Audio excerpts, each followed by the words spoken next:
হযরত ইয়াহইয়া কান্দরবী রাহমাতুল্লাহি আলাইহি বসে আছেন। দর্শা বলতেছে আপনাদের বলছিলাম মুরব্বিরা ধরে আনতে আনছেন।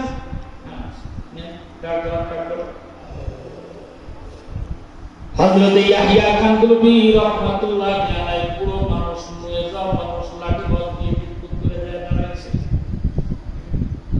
দর্শা বলতেছে মুরব্বি খুব চিন্তা ভাবনা করে বলবেন, আপনার কথার উপরে কিন্তু আজকে কোর্টে রায় হবে। খবরদার খবরদার কখনো মিথ্যা কথা বলবেন না। আর এমনি তো কোর্টে উঠলে উনি বই একটা দাঁড়াই দিয়ে একটা যাহা বলিব সত্যবাদী মিথ্যা বলব না।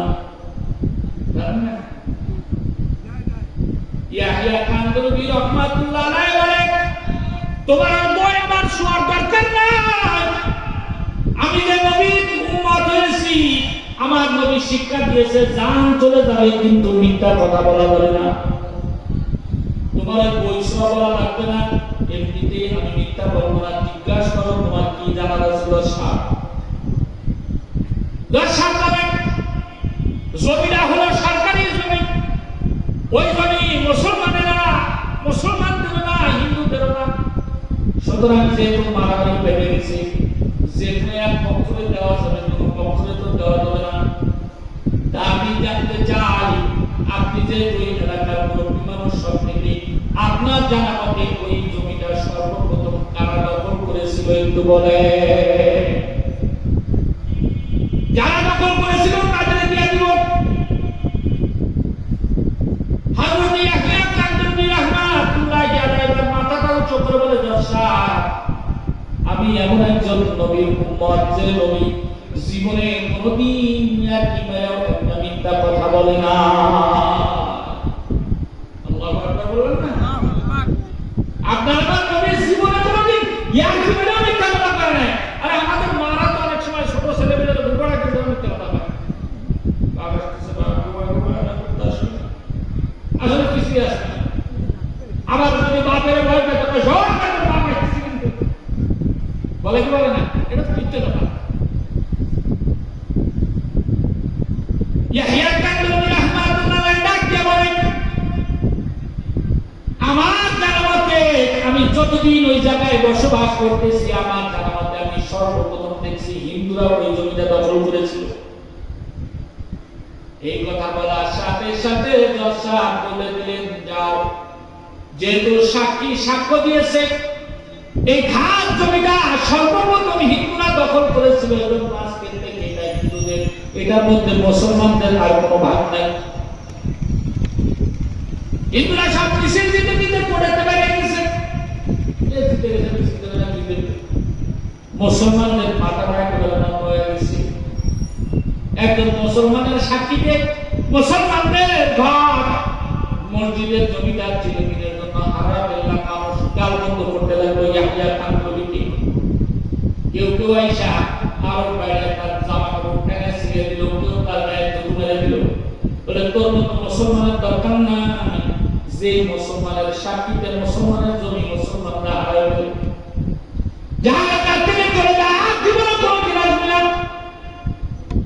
ইয়াহইয়া কান্দরবী রাহমাতুল্লাহ আলাইহি কাঁদতে কাঁদতে বাড়িতে চলে আসলেন। কিতাবের ভিতরে লাগে সারাদিন ধরে বাড়িতে কান্নাকাটি করেছেন জানামাত বিছা। এক মুহূর্তের জন্য বাড়ি থেকে বের হন না, মনটা খারাপ হয়ে গেছে। রাতবেলায় যখন রাত গভীর হয়ে গেছে আল্লাহ পাক রব্বুল আলামিন বলেন ওয়াল্লাযীনা ইয়াবিতুনা লিরাব্বিহিম সুজদান ওয়া কিয়ামা। রাত যখন গভীর হয়ে যায় সব মানুষের দরজা যখন বন্ধ হয়ে যায়, সব ঘুমায় পড়ে নীরব হয়ে যায়, পশু পাখি তরুলতা সব যখন ঘুমায় যায়, আমার কিছু পাগল বান্দা আছে, প্রেমিক আশিক বান্দা আছে, ওদের দিলে তখন আমি আল্লাহর প্রেম করে ওঠে। আল্লাহু আকবার বলে তামাম দুনিয়ার মানুষ যখন ঘুমায় যায় সে তখন ঘুমায় না, সে তখন ঠান্ডা পানি দিয়ে ওযু করে যায় নামাজের বেলায় আমি আল্লাহর সাথে প্রেমের আবাদ করি। ওই মানুষগুলো আমি আল্লাহর কাছে বড় দাম। ইয়াহইয়া কান্দরবী রাহমাতুল্লাহি আলাইহি যায় নামাজের উপরে বড় রাতে কাঁদতেছে আর বলতেছে আল্লাহ পৃথিবীর কেউ বোঝে বুঝুক না বোঝে না বুঝুক, আমার কোনো দুঃখ নাই। কিন্তু তুমি তো জানো তোমার নবীর আদর্শ বাস্তবায়ন করতে যায় আমি সত্য কথা বলেছি। সুবহানাল্লাহ। আল্লাহ দুনিয়ার মানুষ আমাকে কান বন্ধ করে করুক, আল্লাহ তুমি যেন আমার বেইজ্জতি করো না। এইভাবে কাঁদতেছে, হঠাৎ করে দেখি বাহিরের থেকে কেউ দরজার কড়া নেড়েছে আর বলতেছে ইয়াহিয়া আসো নাকি, ঘরের ভিতরে থাকলে একটু বাইরে আসো। হযরত ইয়াহিয়া কান্দুরি রাহমাতুল্লাহি আলাইহি উনি চিন্তা করলেন যারা আমার জাতি ভাই দিনের বেলায় আমার ঘর বাড়ি ভাঙতে পারে নাই, বালুচা মারতে পারে নাই, ওরা মনে হয় এই রাতে চলে এসেছে প্রতিশোধ নেওয়ার জন্য। বিদর সন্ত্রস্ত হয়ে আস্তে আস্তে করে যখন দরজাটা খুলেছে তাকা দেখতেছে হাজার হাজার হিন্দু বাড়ির বাহিরে লাইন দিয়ে দাঁড়ায় রয়েছে, আর সব হিন্দুদের হাত দুটা জোর করে দাঁড়ায় রয়েছে। জোরে বলেন আল্লাহু আকবার। হযরত ইয়াহিয়া কান্দুরি রাহমাতুল্লাহি আলাইহি বলে কিরে ভাই, আমি যা জানি কোর্টে সাক্ষী দিয়েছি, জমিও তো তোমরা পায় গেছো, তোরা তোমরা কেন বাড়াইছে হাজির হয়েছো।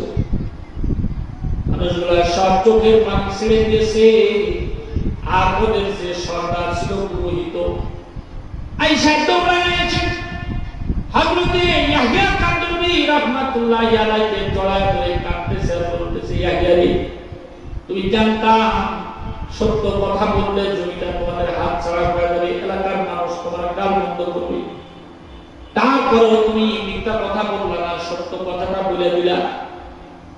আমরা বাড়িতে চিন্তা করলাম কেমন ধর্ম নিজের মতের বিপক্ষে চলে গেলেও নিজের বেইজ্জতি হইলেও যে ধর্মে মিথ্যা কথা বলা শিখায় না, ওই ধর্মের আদর্শটা কত সুন্দর, ওই ধর্মের মানুষগুলো কত সুন্দর। আরে না জানি ওই ধর্মের নবীর চরিত্রটা কত সুন্দর, কত সুন্দর চরিত্রের মানুষ ছিলেন মুহাম্মদুর রাসূলুল্লাহ সাল্লাল্লাহু আলাইহি ওয়াসাল্লাম। এবার ওনারা বলতেছে ইয়াহিয়া রে, তোমার নবীকে কোনদিন দেখতে পাই নাই, পাইলে তোমার নবীর হাতে হাত রেখে মুসলমান হইতাম।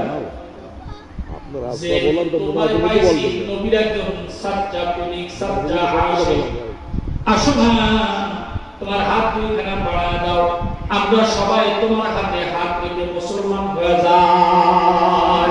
আল্লাহু আকবার বলে নারে তাকবীর। এক এক করে সব মানুষগুলো মুসলমান হয়ে গেল।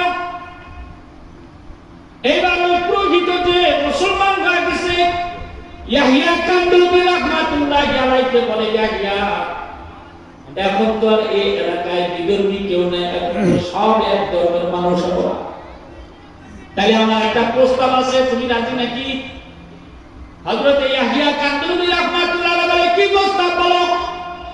বলে কালকে সকাল বেলায় ওই যে জমিটা নিয়ে গন্ডগোল, ওই জমিটার ওই জায়গায় আমরা সকাল বেলা ফজরের সময় আমি নিজে যা ওই জায়গায় আযান দিব, আর আমার অনুরোধ থাকবে তুমি ওই জায়গায় ইমামতুল মুসাল্লায় ফজরের নামাজে দাঁড়ায় যাইবা, তোমার পিছনে আমরা নামাজ পড়ে ওইটাকে মসজিদ হিসেবে উদ্বোধন করব।